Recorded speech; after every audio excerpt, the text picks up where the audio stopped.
নমস্কার বন্ধুরা, পিআরএস একাডেমিতে সকলকে স্বাগত। তো আজকে কিছু গুরুত্বপূর্ণ কথা বলবো যে আপকামিং যে ডাব্লিউবিপি কনস্টেবল নতুন যে বিজ্ঞপ্তিটা আছে সেই ব্যাপারে কিছু কথা বলবো। তো এইবারের যে ভ্যাকান্সিটা বেরোতে চলেছে 2025-এ, সেই ভ্যাকান্সিটা কিন্তু অনেকটাই শূন্য পদের, অনেকটাই বড় সংখ্যার ভ্যাকান্সি। তোমরা দেখতে পাচ্ছ যে এইবারে যে ভ্যাকান্সিটা যেটা আসছে ডাব্লিউবিপি কনস্টেবলের প্রায় 31,000-এর ওপরে রয়েছে, প্রায় 31,000 প্লাস বলতে পারেন। তো সেই টপিকে আজকে কথা বলবো। ভিডিওটি খুবই গুরুত্বপূর্ণ হবে, কেউ স্কিপ করবে না। ডাব্লিউবিপি কনস্টেবল 2025-এর বিজ্ঞপ্তি কবে বার হবে সেটাও জানিয়ে দেবো। পুরো রিক্রুটমেন্ট প্রসেস কী রয়েছে সব প্রসেস সম্বন্ধে আমি বলবো আজকে। ভিডিওটি খুব ভালো হবে। পরীক্ষার সিলেবাস, বয়স দৌড়, কবে থেকে শুরু হবে আবেদন, সব বিষয়ে এই ভিডিওতে কথা বলবো।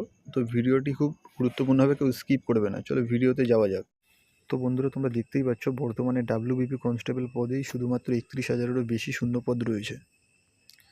তো পুলিশ একটি জরুরি পরিষেবা, সেটা আমরা সবাই জানি। পুলিশ একটি জরুরি পরিষেবা, সেই কারণে সমস্ত শূন্যপদের পূরণের লক্ষ্যে আবারও নতুন বিজ্ঞপ্তি বার হওয়ার প্রবল সম্ভাবনা রয়েছে। তবে এই শূন্যপদটি, যেটি 31,000 প্লাস শূন্যপদ রয়েছে, এই শূন্যপদটি একবারে নিয়োগ হবে না, এইগুলো ধাপে ধাপে নিয়োগ করা হবে। কিন্তু বর্তমানে ওবিসি কেসের কারণে পরীক্ষার আবেদনগুলো পিছিয়ে রয়েছে। তোমরা বুঝতেই পারছো ওবিসি যে কেসটা চলছে, ওই কেসটার কারণে কিন্তু আমাদের পরীক্ষাগুলি অনেক পিছিয়ে রয়েছে। তবে ওবিসি সংক্রান্ত ব্যাপারটা খুব তাড়াতাড়ি মিটে যাবে, আমরা সকলেই জানি এই ব্যাপারটা খুব তাড়াতাড়ি মিটে যাবে। তো ওবিসি সংক্রান্ত এই কেসটি মিটে যাওয়ার পরেই পুরনো পরীক্ষাগুলি কিন্তু শুরু হয়ে যাবে।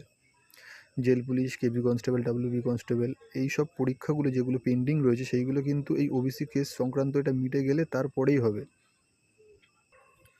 তো তোমরা সকলেই জানো পুরনো যে পরীক্ষাগুলি আছে ওইগুলো শেষ না হলে কখনো নতুন রিক্রুটমেন্ট বেরোবে না। তো পুরনো পরীক্ষাগুলো হয়ে গেলেই যে নতুন 2025-এর যে ভ্যাকান্সিটা আছে 31,000 প্লাসে, সেই ভ্যাকান্সিটা শুরু হয়ে যাবে। তো বন্ধুরা, যে রিক্রুটমেন্ট প্রসেসটা আছে সেটি কিন্তু 4টি ভাগে হবে। তো প্রথমে হবে 1 নম্বরে মেন পরীক্ষা, একটাই পরীক্ষা হবে, এটাই সুবিধা। প্রথমে হবে মেন পরীক্ষা 85 নম্বরের, তারপর হবে পিএমটি আর পিএটি, শারীরিক মাপঝোঁক ও দৌড় হবে। তারপর হবে ইন্টারভিউ প্রক্রিয়া, যেটা 15 নম্বরের হবে। আর অবশেষে হবে ডকুমেন্ট ভেরিফিকেশান ও মেডিকেল, তারপরেই হবে জয়নিং। তো এই 4টি ভাগে রিক্রুটমেন্টটাকে কমপ্লিট করা হবে। তো এটা কিন্তু একটা গোল্ডেন অপরচুনিটি আছে, যারা যারা এলিজিবল ক্যান্ডিডেট আছে তো তারা ফর্মটা ফিল আপ করতে পারো। আর ভিডিওটি ভালো লাগলে একটা লাইক করে দেবে।